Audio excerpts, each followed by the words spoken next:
So as you can see, I finally got the 300 TDI block back from the machine shop.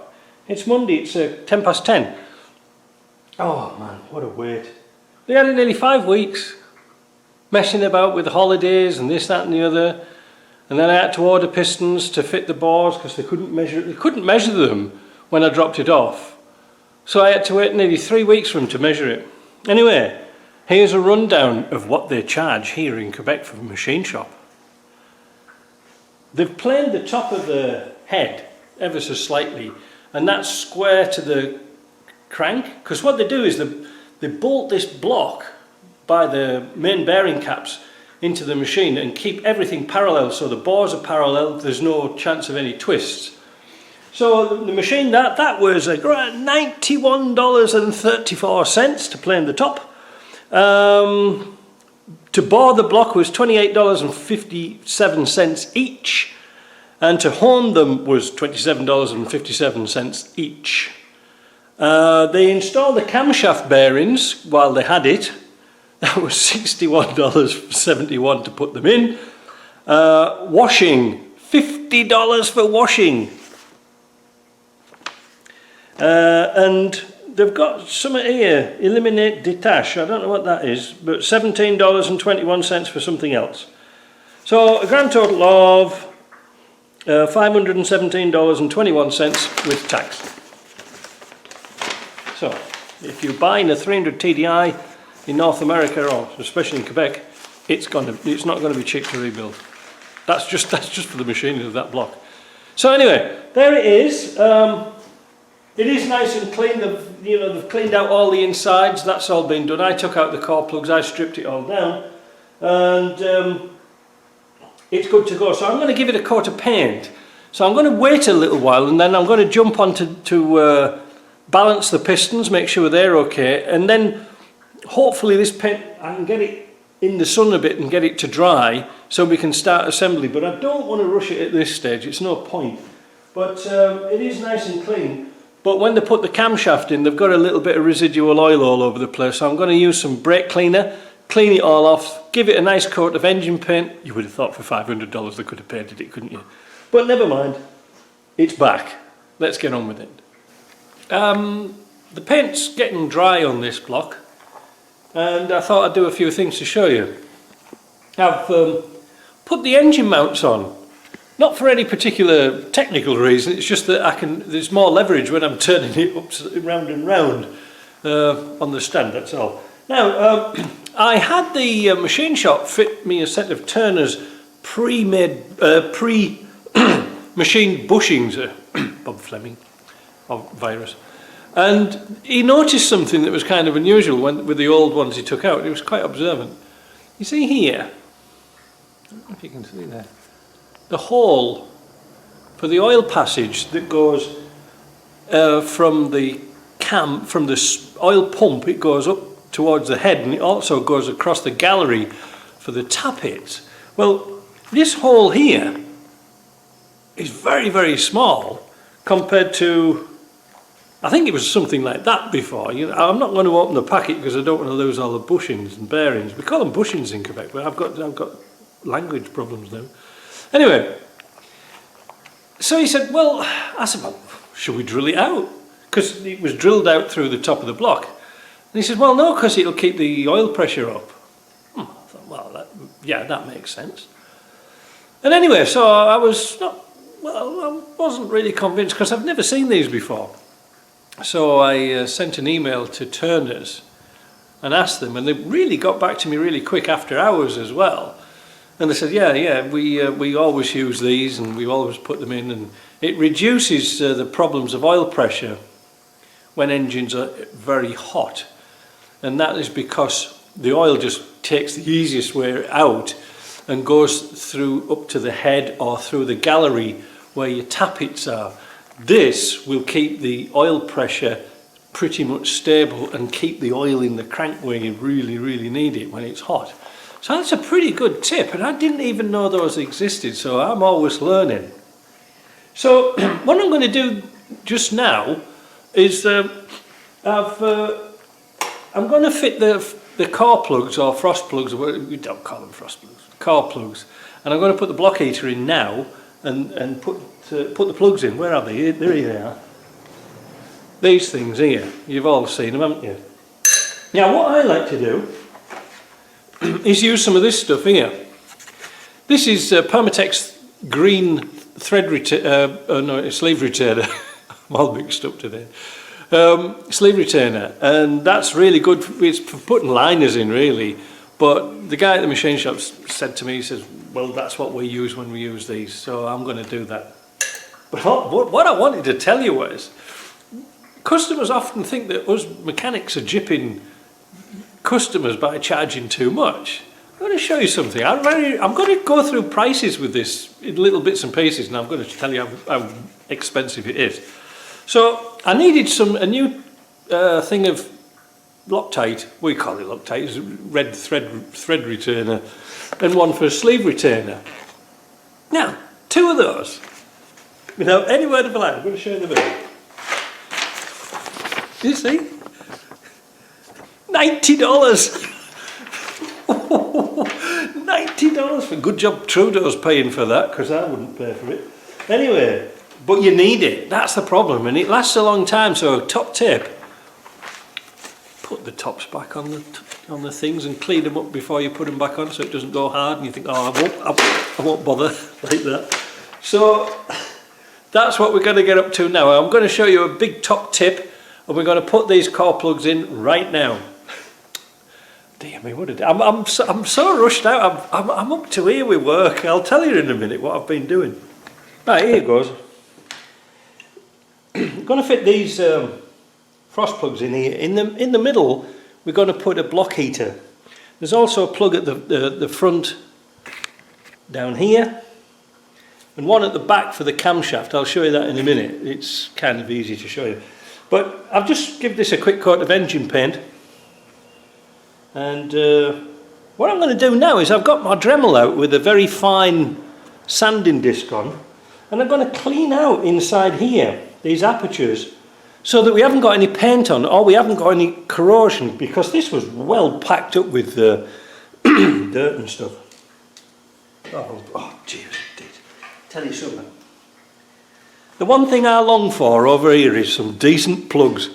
These things, American type things, are absolutely useless. An ant could pull these apart. They're terrible. Every time you touch them, they come to bits. Right, here we go. Oh, that's lovely. You can probably see the dust coming off. I think you should wear a dust mask for this.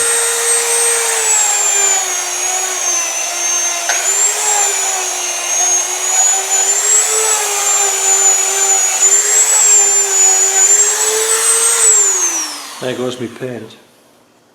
I'll clean up.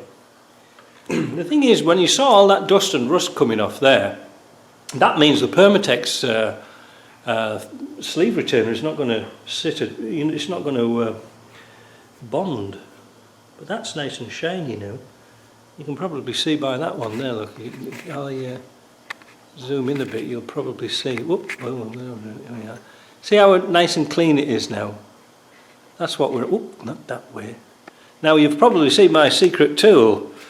If you remember, I used to use this Buick hub nut there. So I welded it on a bit of tube and put a washer on and welded it over. So now I've got a really nice tool to just bang those in straight away, bong, and in they go. Because I've been meaning to make one for like 20 years, and well, today's the day. So let me get some sealer on that and we'll pop them in. Here we go. You don't want much. You know, you don't want that much at all. Just a little bit. I know it's expensive, but it'll last you years, that stuff, because I don't really do sleeves, but it's kind of nice to have, you know. I'll just dab it around a bit. And this will dry and well, I don't know if it'll expand, but it'll dry and really make those core plugs set in. Now we don't want to go too deep, you know. So what we want to do, can you see, well you can't see that, can you? Yeah, wait, look at that. Yeah, look there. Can you see that? No, wait a minute, I'll move the camera a bit. Whoop, Jesus. Sorry about that, I'll edit that bit out eventually. Right, can you see?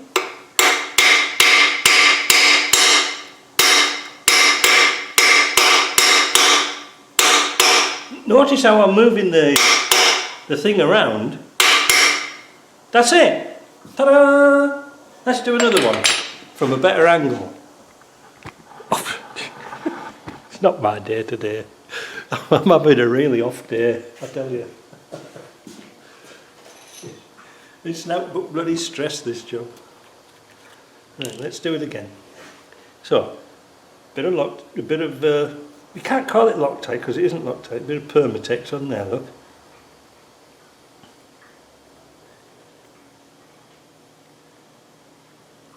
There we go. Put the top back on. Dab it around a bit with your finger. The old days we used to use paint. Just use a bit of paint, you know. Them days have gone. We use expensive chemicals now. Right, can you see there? How's that?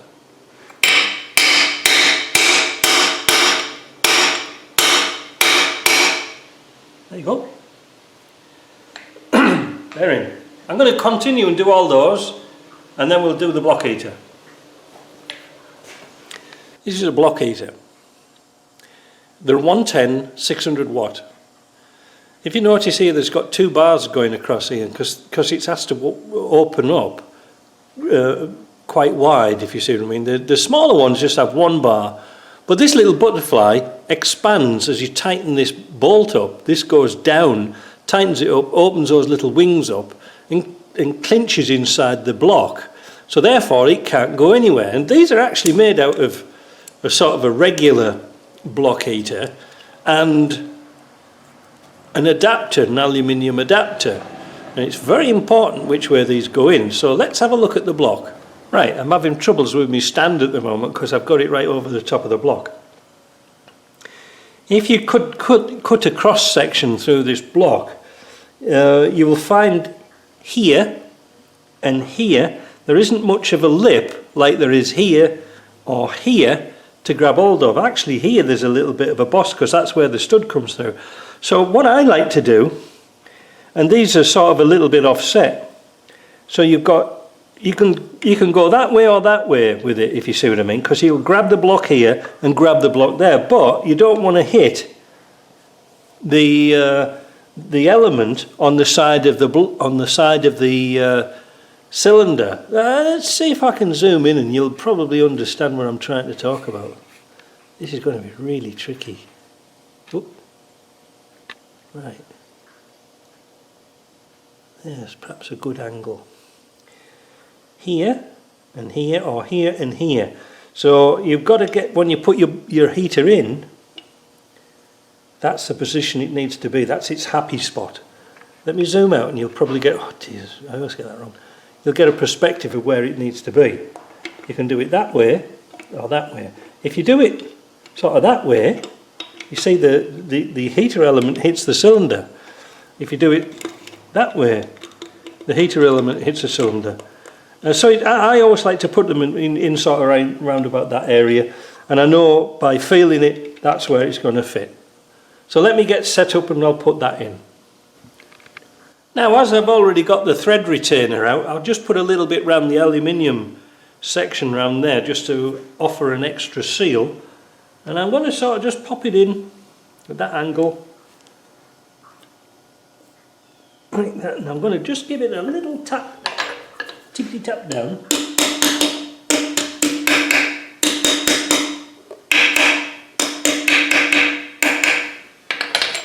And then we're going to get a socket, which I've put down somewhere. Where have I put it? Oh, back in a minute. It was under my Dremel.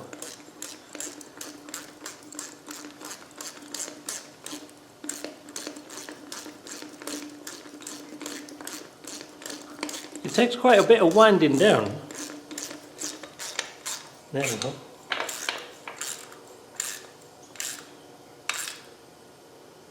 That's all we need. Now obviously before we do anything else to this engine, we're going to pressure test it, make sure that's nice and sealed. Next thing, we're going to do the plugs for the camshaft and for the water jacket at the front.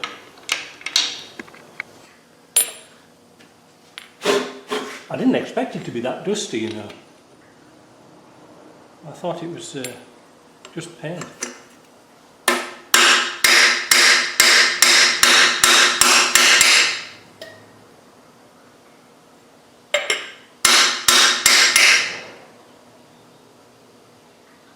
That's good. Don't go too deep. A lot of people go in too deep, but they just want to be just off flush, look, like that. They're perfect. Back one, clean them up. There you go. Look at that brilliant. Lovely stuff. That's that done. I'm going to wash this block again with a bit of brake cleaner and make sure there's no dirt and dust in here. And I haven't put the cam in yet, but the crank in yet, but we're going to put the cam in now because we'll get rid of a lot of other bits and pieces. And we have to do it. Oh, and I've also got a brand new copper washer on here, so we're going to torque that down to its spec. So that this is the drain bung for the coolant. So all new washers all over the place. I see I've just dropped a bit of sealer on there, so I'll clean that off that way. And that can go back in the drawer for another couple of years. Right, back in a bit.